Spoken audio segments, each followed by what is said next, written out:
Dear student, यह idiom और phrase की चौथी वीडियो है। इसके पहले हम 3 वीडियो लेक्चर देख चुके हैं।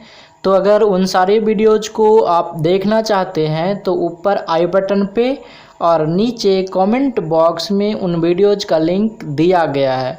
आप वहां से जाकर सारे के सारे ईडियम्स और फ्रेज की वीडियो को देख लीजिए। तो चलिए स्टार्ट करते हैं। 31st क्वेश्चन है। पहले मैं बता दूं आपको, यहाँ पे 4 ऑप्शन दिए हुए होंगे इडियम्स या फ्रेज का। उनमें से जो आपको सही लगता है वीडियो को पॉज करके आंसर करने की कोशिश करिएगा। उसके बाद जो मैं बताऊंगा उसके आंसर से मैच करिएगा आपके कितने सही होते हैं।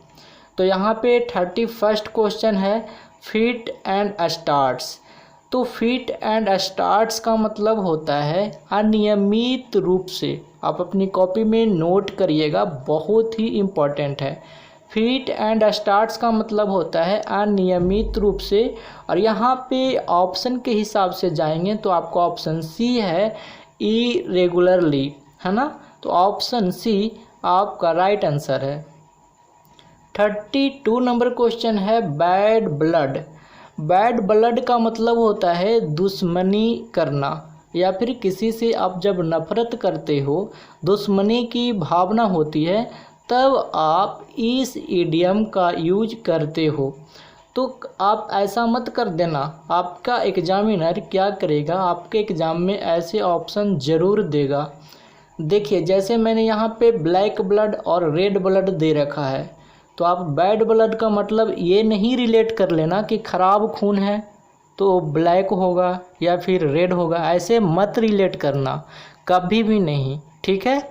तो क्वेश्चन को करने के तरीका भी समझते जाओ।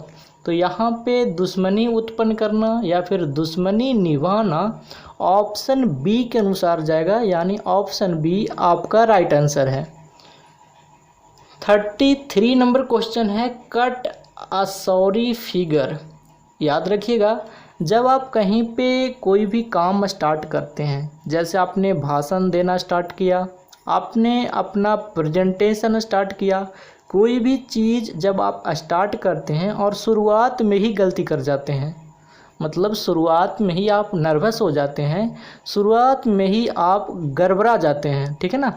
मतलब आप ठीक से काम को नहीं कर पाते, खराब प्रदर्शन हो जाता है, तब आप कहते हैं, तब आप इस इडियम का यूज करते हैं cut a sorry figure.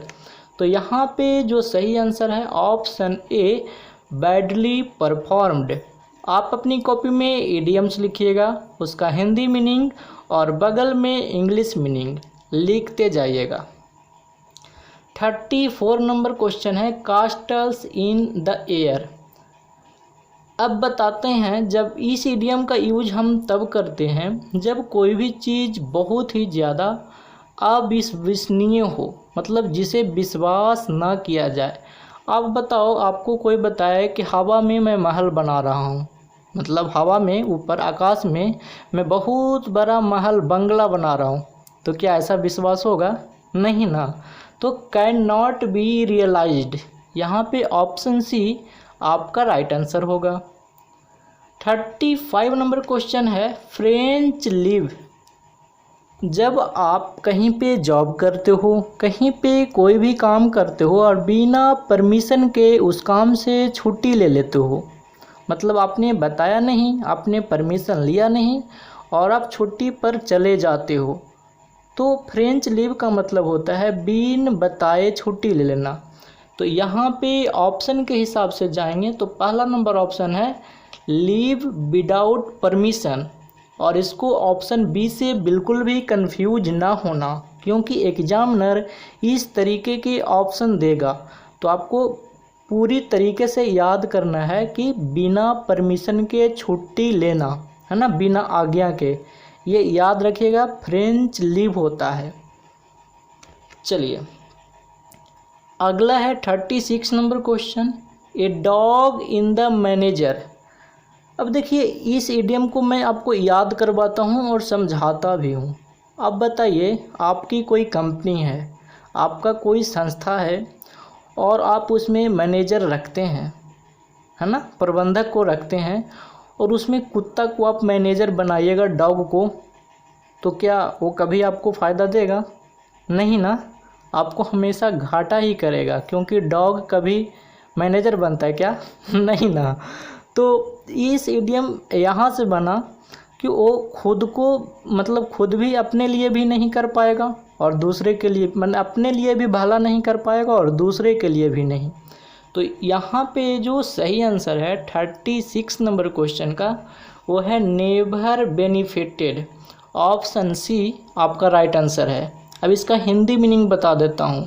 A dog in the manager का मतलब होता है किसी का फ़ायदा ना होना, और इंग्लिश मीनिंग आपके ऑप्शन सी में है। 37 नंबर क्वेश्चन है डार्क हॉर्स।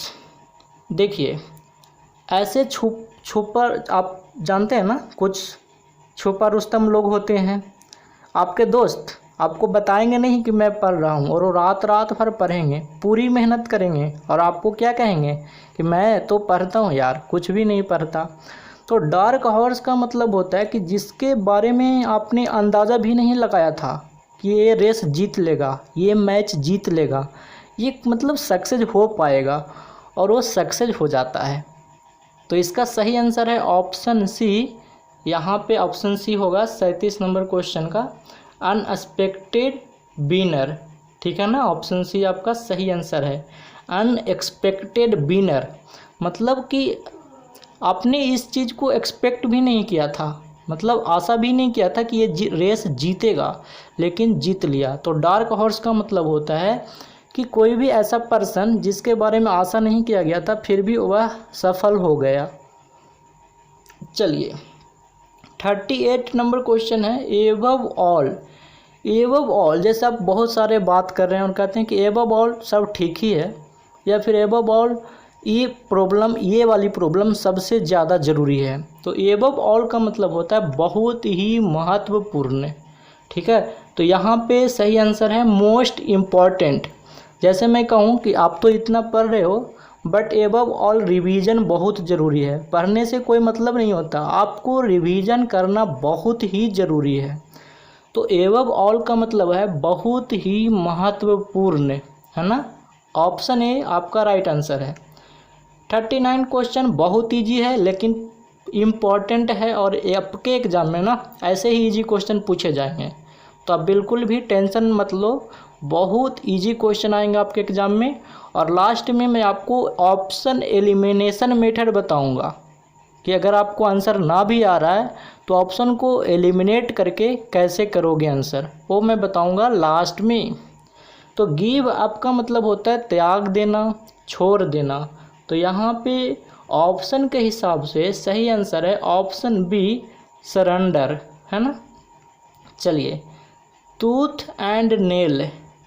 तो आप जब किसी से लड़ाई करते हो, कोई भी काम करते हो, तो आप जब अपनी पूरी ताकत लगाते हो तो आपकी दांतें एकदम पूरी तरह से ये हो जाती है ना, तो आप ऐसे याद रख सकते हो। टूथ एंड नेल का मतलब होता है कि पूरी शक्ति से, मतलब कोई भी काम, जैसे आप अभी पढ़ाई कर रहे हो तो अपना पूरा शक्ति उसमें झोंक देते हो कि मुझे यह एग्ज़ाम किसी भी हालत में निकालना है और बहुत अच्छे नंबर से निकालना है, तो उसको कहते हैं टूथ एंड नेल, मतलब पूरी शक्ति लगा देना। और इंग्लिश में आपका आंसर है ऑप्शन सी, आपका राइट आंसर है। देखिए, यहाँ पे एक स्टूडेंट हैं, ये कमेंट करते हैं सर इंग्लिश ग्रामर पढ़ाइए ना। तो मैं आपको बता दूं students, 12th class Bihar board के लिए, स्पेशल बिहार बोर्ड के लिए ग्रामर का ऑलमोस्ट 90% चैप्टर कंप्लीट करवा चुका हूँ इस चैनल पे। केवल 1 या 2 चैप्टर बच रहे हैं, वो मैं आपको करवा दूंगा बिल्कुल। तो आप एक बार प्लेलिस्ट ज़रूर चेक करिए, ठीक है, या फिर ऊपर आई बटन पे यहाँ पे लिंक दे रहा हूँ, ठीक है, कंप्लीट का। चलिए, 41 नंबर क्वेश्चन यानी 41 नंबर क्वेश्चन है ग्रीज द पाम। तो ये मैं आपको समझाता हूँ। ग्रीज द पाम का मतलब होता है घूस देना। जैसे बिहार में तो बहुत चलता है ना, कोई भी काम करवाते हो तो 100 रुपया दो, 200 रुपया दो, ब्लॉक में फिर आप अपने एग्ज़ाम फॉर्म भरने जा रहे हो अभी तो उसमें भी लगेगा, ठीक है। किसी भी तरीके से घूस देना। तो ग्रीज द पाम का मतलब होता है option A to bribe, Hindi में लिखना घूस देना, और यहाँ पे ऑप्शन ए आंसर होगा टू ब्राइब। अब मैं इसको याद करवाता हूँ। पाम का मतलब होता है तलहटी, जो आपका हाथ है ना, हथेली होता है एक्चुअली। तो उस पर आप जब ग्रीज लगाओगे, ग्रीज पता है ना, ग्रीज चिकना करने वाली पदार्थ होती है जो कि मशीनों में लगती है ना, मशीनों के कल पुर्जों में। तो जब उसको हथेली पे लगाओगे तो चिकना करोगे ना, गर्म करोगे। तो हथेली गर्म करना हिंदी में मुहावरा आपने ज़रूर पढ़ा होगा, तो उसी से रिलेट कर लो, घूस देना। 42 नंबर क्वेश्चन है अ कुकू इन द नेस्ट। अब यहाँ पे याद रखना, आपको पता है कि जब कौवे के घोंसले में कोयल इंटर कर जाती है, आपको पता है ना, वो अपना अंडा होता है कोयल का, वो खुद नहीं सेवती है, वो कौवा से सेवाती है। तो वो क्या करता है ना कि कौवे के घोंसला में जाकर अपने अंडे को रख देता है कोयल, और वहाँ पे कौवा अपना समझ के सेव देता है। मतलब जब दोनों कौवा और कोयल दोनों अंडे देते हैं तो अपना अंडे की अदली बदली कर लेता है। तो आप ऐसे याद रखिएगा। ऐसे एक कुकू इन द नेस्ट का मतलब होता है अनवेलकम इंट्रूडर, मतलब कि आपके घर में शादी है, आपकी बहन की या फिर आपके भाई की, और आपने किसी गेस्ट को इनवाइट भी नहीं किया, ऐसे समझो वो आ गया, और आपने वेलकम भी नहीं किया और वो आ गया। तो बिना स्वागत किए हुए जो अपने घर में घुसपैठिया जो आते हैं ना, उस तरीके के सेंस में ये यूज किया जाता है अनवेलकम इंट्रूडर। याद रखिएगा कि बिना स्वागत किए हुए गेस्ट, है ना। तो यहाँ पे अ कुकू इन द नेस्ट का जो है राइट आंसर है ऑप्शन ए, आपका राइट आंसर है। 43 नंबर क्वेश्चन है स्मेल अ रैट। जब आपके घर में कोई चूहा कहीं पे मर जाता है तो आपको एक खुशबू आने लगती है ना नहीं, आपको एक दुर्गंध आने लगती है। तो वहाँ पे आपको लगता है कि कुछ तो गड़बड़ है दया, है ना, कुछ तो गड़बड़ है कहीं पे, है ना। तभी तो स्मेल ए रैट को ऐसे रिलेट कर लीजिए कि स्मेल ए रैट मतलब हिंदी में बताऊँ, दाल में कुछ काला होना। तो स्मेल ए रैट का मतलब है दाल में कुछ काला होना, मतलब टू सस्पेक्ट समथिंग रॉन्ग। यहाँ पे STH जो लिखा हुआ है इसका मतलब समथिंग है, मैंने आपको प्रीपोजिशन वाली वीडियो में बताया था। तो टू सस्पेक्ट समथिंग रॉन्ग मतलब कुछ तो गड़बड़ होना, है ना। स्मेल ए रैट का मतलब कुछ गड़बड़ होना, यानी दाल में कुछ काला होना। ऑप्शन ए आपका राइट आंसर है। 44 नंबर क्वेश्चन है कॉच पोटैटो। तो एग्जामिनर इस तरीके के ऑप्शन से आपको कंफ्यूज करेगा। देखिए कॉच पोटैटो का मतलब यहाँ पे मैं लिख रखा हूँ फ्राइड पोटैटो, जो कि क्या है, गलत है ना। तो आप लोग ऐसे पोटैटो से रिलेट मत करना। कॉच पोटैटो ऐसे पर्सन को बोला जाता है जो दिन भर टीवी के पास बैठा रहता है, ये न्यूज़ वो न्यूज़। जैसे जो लड़के होते हैं वो मैच के चच्चा होते हैं, क्रिकेट देखने के चच्चा, मैं उसको चच्चा बोलता हूँ, क्रिकेट के चच्चा हो क्या। और लड़कियाँ सीरियल के चाची, है ना, सीरियल खूब देखती है। तो जो टीवी के बगल में दिन भर बैठे रहता है तो उसको बोलते हैं कॉच पोटैटो। तो यहाँ पे ऑप्शन ए जो है वाचिंग टीवी होल डे, है ना, दिन भर टीवी देखना, उसको बोलते हैं कॉच पोटैटो।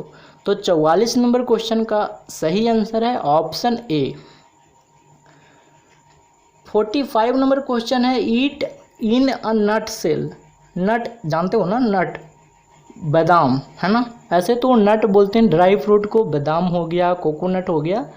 तो आप समझो ये नट है, बादाम से समझा देता हूँ कि ये है, और इसमें आप कुछ इन्फॉर्मेशन रख रहे हो, कुछ भी आप इसके अंदर रख रहे हो तो बहुत थोड़ा सा हटेगा ना, उसके अंदर कितना आएगा, बहुत थोड़ा सा आएगा उसके अंदर, आप तो 1 किलो नहीं रख दोगे। तो इन अ नट सेल का मतलब होता है बहुत संक्षिप्त, मतलब बहुत शॉर्टकट में। तो यहाँ पे जो सही आंसर है option A briefly and in short, है ना। तो हिंदी में लिखना संक्षिप्त रूप में, और इंग्लिश में आपका ऑप्शन है ऑप्शन ए। 46 नंबर है कैपिटल पनिशमेंट। जब कोई व्यक्ति कि मृत्यु की सज़ा होती है, कोई गलत काम करता है, कोई भी जुर्म करता है तो उसे कैपिटल पनिशमेंट दिया जाता है। कैपिटल का मतलब बहुत बड़ा, तो बहुत बड़ा सज़ा क्या होता है? मृत्यु ही होती है ना। तो कैपिटल पनिशमेंट का मतलब होता है मृत्यु की सज़ा देना। और इंग्लिश में आपको यहाँ पे option C sentence to death मतलब मृत्यु का सज़ा देना। तो यहाँ पे 46 का सही आंसर है ऑप्शन सी। 47 नंबर क्वेश्चन है अंडर अ क्लाउड। तो पर्दे के पीछे, अब बताओ पर्दा के पीछे क्या है, मेरे को क्या पता है ना मतलब कुछ तो गड़बड़ है यहाँ पे भी, है कि नहीं। तो अंडर ए क्लाउड मतलब बादल के अंदर, है ना, मतलब यहाँ पे भी कुछ शक है। तो यहाँ पे जो सही आंसर होगा ऑप्शन ए सस्पिशन मतलब शंका युक्त, डाउटफुल। तो अंडर ए क्लाउड का मतलब डाउटफुल। यहाँ पे भी आप याद रखना सही, जो 47 नंबर क्वेश्चन है उसका सही आंसर है ऑप्शन ए। 48 नंबर क्वेश्चन है add fuel to the fire. अब देखिएगा इसमें भी एक एग्जामिनर आपको कंफ्यूज करेगा, ठीक है। ऐसे इसका आंसर है 48 का जो आंसर है ऑप्शन ए है। अब बताओ कहीं पे आग जल रही है और उसके ऊपर आप घी डाल दोगे या फिर उसके ऊपर आप जो तेल है तेल को डाल दोगे तो और आग भड़क जाएगी ना, तेज़ी से जलने लगेगा। तो इसके लिए हिंदी में एक इडियम है, बताता हूँ। ऐड फ्यूल टू फायर मतलब हाँ जले पर नमक छिड़कना, हिंदी में है, वही मतलब होता है इसका। मतलब स्थिति को बद से बदतर बना देना और बुरा बना देना। तो यहाँ पे ऑप्शन ए आपका सही आंसर है। अब यहाँ पे ऑप्शन बी के पास मत जाना, वहाँ पे बी में लिखा हुआ है टू सेट फायर मतलब आग लगाना। तो कभी भी इस तरीके से रिलेट मत करना। यहाँ पे जो 48 नंबर क्वेश्चन है इसका सही आंसर है ऑप्शन ए। और हिंदी में आप कह सकते हो जले पर नमक छिड़कना, बद से बदतर बनाना। 49 नंबर क्वेश्चन है once in a blue moon. इसके लिए हिंदी में बताऊं, हाँ ईद का चांद होना, है ना, ईद का चांद होना मतलब दिखाई न देना। तो वही चीज़ है once in a blue moon, वही है। इसका आंसर है ऑलमोस्ट नेवर मतलब लगभग कभी ना, कभी जो भी चीज़ कभी लगभग कभी होती ही नहीं उसको हम कहते हैं once in a blue moon मतलब ईद का चांद होना। 49 नंबर क्वेश्चन का सही आंसर है ऑप्शन ए। 50 नंबर क्वेश्चन है रीड बिटवीन द लाइन्स। अब कोई भी लाइन है उसके बीच में पढ़ना, क्या बात है। तो वहाँ पे जो छिपा हुआ जो अर्थ है ना, मतलब कोई लेटर लिखी गई है वहाँ पे ऑब्जर्व करना उस लाइन को कि अच्छा बताओ क्या लिखा हुआ है, अच्छा दिमाग लगाना। तो फाइंड मीनिंग, यहाँ पे जो सही आंसर है option A to find meaning. तो 50 नंबर क्वेश्चन का सही आंसर है ऑप्शन ए। हिंदी में लिख लेना सही अर्थ का पता लगाना या फिर छिपे हुए अर्थ का पता लगाना। और इंग्लिश में आपका आंसर है ऑप्शन ए। देखो भाई मैं बता देता हूँ, जितना इडियम्स करवा रहा हूँ ना इतना कर लो, आपकी विजय है मेरे भाई। इतना से ज़्यादा नहीं पूछेगा और आपके एग्ज़ाम में इतने इजी क्वेश्चन आएंगे कि आप देखते ही देखते कर दोगे। सही बोल रहा हूँ, बिलीव मी। आपको मैं बता दूं, अगर आप PDF लेना चाहते हैं या फिर ई बुक लेना चाहते हैं या प्रतिदिन अपने एग्ज़ाम से रिलेटेड क्यूज करना चाहते हैं तो बीरबल प्रसाद सर टेलीग्राम चैनल को ज्वाइन करिएगा। लिंक वीडियो के डिस्क्रिप्शन में है। थैंक्स।